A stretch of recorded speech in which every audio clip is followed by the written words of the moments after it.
Chapter 80, Callum. Seffi was out like a light. Lucky her. I lay in her bed with my arms wrapped around her, wondering how on earth we managed to end up like this. I'm not sure what had been on my mind when I came to see her, but it wasn't this. Strange the way things turn out. When I come into her room, I'd been burning up with a desire to smash her and everything else around her. Seffi was across, and I could actually hurt. And yet here she was, asleep and still holding onto my arms like I was a life raft or something. There's not an inch of space between her body and mine.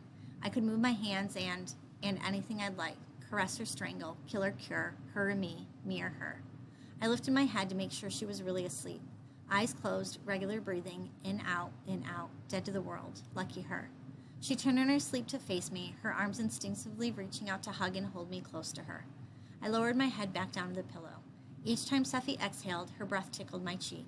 I moved my head down slightly so that our noses were almost touching, so that when she breathed, she'd have to breathe my breath and I'd have to breathe hers. And then I kissed her. Her eyes opened almost immediately, sleepy but smiling.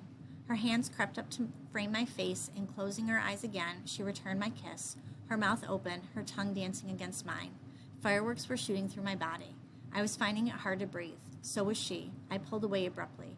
"Why are you kissing me?" I asked, frustrated anger creeping into my voice, passion or guilt.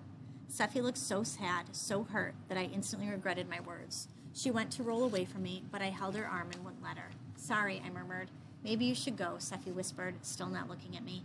"Not yet, please, I'm sorry." I placed my hand under Seffi's chin and raised her head so that she could look at me, and know I meant it. She tried to smile. I tried to smile back. I opened my arms for her. "Let's just get some sleep, okay?" Seffi nodded. I lay on my back, and Seffi settled down to lie with her head on my shoulder.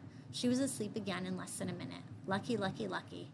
10 minutes must have passed, then 15. I couldn't stand it any longer.